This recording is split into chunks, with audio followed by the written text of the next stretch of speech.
Sunday night, the Jewish Defense League was officially welcomed back to Calgary. Mayor Weinstein is the head of the Jewish Defense League, or the JDL in Canada. Now, the Jewish Defense League of Canada is committed to the restoration of pride and integrity to the Jewish people, the return of Jewish values, the reclamation of the Jewish sense of justice, and the abolition of hatred and bigotry.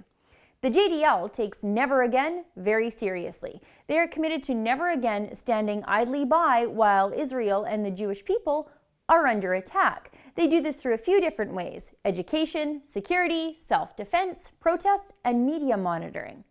Now here's Mayor Weinstein explaining anti-Semitism in Canada. There could be no peace with these people because they want you dead, period.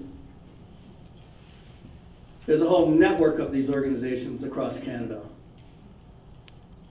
They're left-wing organizations that go to these conferences and mingle with the Hamas and Hezbollah. And they go on a campaign in Canada. BDS, boycott, divestment, and sanctions. And on the very day that it was passed in Parliament to condemn the BDS movement, one of the main organizations in Ottawa sent out a news release and said to Ottawa, "Come and get me, make my day, try me." Canada isn't immune to anti-Semitism. Even Calgary isn't immune to it. You just won't hear about it in the mainstream media. Mob violence broke out in July of 2014 when a pro-Israel group counter-protested a pro-Palestinian rally in front of Calgary City Hall. The Hamilton family was sent to the hospital that day after being beaten in the streets of Calgary. I spoke to Jeff Willerton, who was there in front of City Hall when the Hamiltons were attacked. Listen. We knew that there was going to be a pro-Palestinian rally, and we were just down there making sure they knew that there was another side of the story. And we were just down there holding our Israeli flag and entering into, friendly debate with those who wanted to debate us individually. When a guy came along, stole the flag, ran off with it, and I tried to retrieve the flag, and that's when it all broke loose. And what happened to you in the midst of that? No, I got a good punch in the side of the head, and that was the only physical assault that I took. But then the Hamiltons showed up shortly thereafter, and about probably 80 of them crossed the street and surrounded them and started beating the tar out of them. Were the police ever... The clearly Jewish Hamiltons, yeah.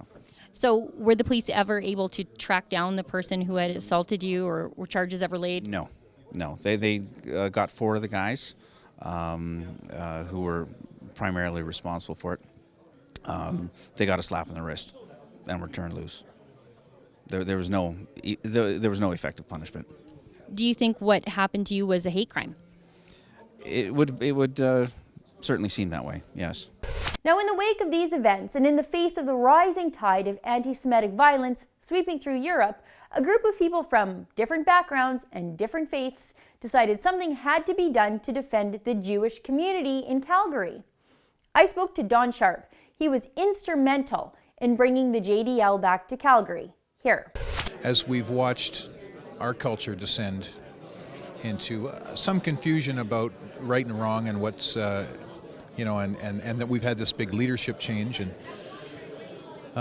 it was time when Mayor called me and said, listen, what do you think about getting the JDL back together in Calgary? I said, absolutely, I'm on board. Everybody we talked to, certainly at the university, there are problems. Certainly on the street, since 2014 in July when the assault happened, there are still problems. But the police describe it as a status quo right now, but it's not getting better. And we can see the potential for it to get worse. And I spoke to former Conservative MP Rob Anders about the importance of defending the Jewish community here. Listen. I know some of the people here in Calgary who have faced intimidation and assault because of their support for Israel or taking opposition to, some of these pro-jihad rallies and that type of thing. I'm very concerned about what's happened in Europe with regard to the Syrian refugees and the destabilization of the Middle East. And obviously I was in Parliament in Ottawa when we had that gentleman who shot the sentry, and that Kevin Vickers took down in the Hall of Honor. So these things are close to home, and these problems are in Canada, and we can't cower from them, and we can't pretend they don't exist. We have to address them and call evil by its name. I spoke to Marcy and her son Shane Hamilton. They were attacked along with other members of their family and beaten up by the anti-Semitic mob in front of Calgary City Hall. Listen. Can you speak to us a little bit about the importance of bringing the JDL here? It's important to us more so, but to the whole Jewish community to have a voice and for people to come out and have a place to go so we can stand together for Canada, for the Jews, for Christians, for everyone that needs a place. Would you consider what happened to your family a hate crime? Yes. Yes, I do. It was definitely a hate crime when you yell, kill the Jews, and Hitler was right. Now, I found two things very profound about the group of people bringing the Jewish Defense League back to Calgary. First was that they aren't all Jews. They're people from all different faiths and different backgrounds who support the right of the Jewish state to exist, and they are willing to fight anti-Semitism wherever they find it. And secondly, they aren't waiting around for someone else or the government to solve their problems. They're doing it for themselves. And that's the Alberta way, no matter what faith you are. For the Rebel.media, I'm Sheila Gunn Reid.